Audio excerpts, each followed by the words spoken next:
পরীক্ষা হলে টেস্ট করবে কি করে?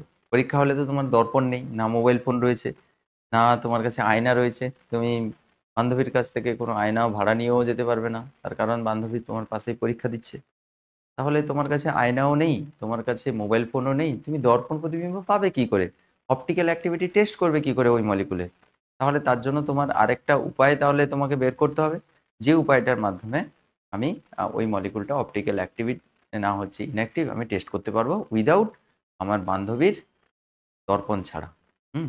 বান্ধবীর দর্পণ কেন স্যার? আ আমাদের নিজেদেরও তো দর্পণ থাকতে পারে। থাকতে পারে কিন্তু বান্ধবীদের কাছ থেকে ধার নিয়ে এসে দর্পণ ইউজ করাটা একটা আলাদাই ব্যাপার আরকি। আমরা যেমন ছোটবেলায় আমাদের একটা ক্রেজ ছিল আরকি যে বান্ধবীদের কাছ থেকে আমরা চুড়ি নিতাম। ধার নিতাম আরকি চুড়ি।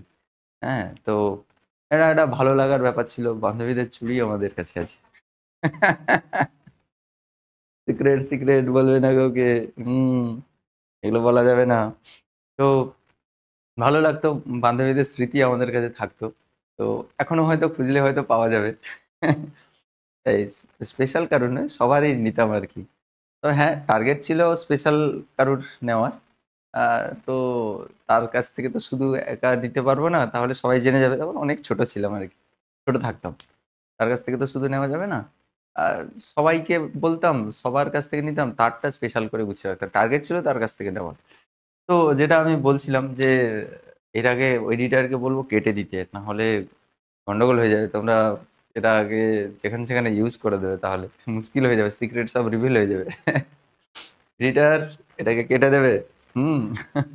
এই জায়গাটা কেটে দেবে। বাচ্চারা যেন না দেখতে পায়।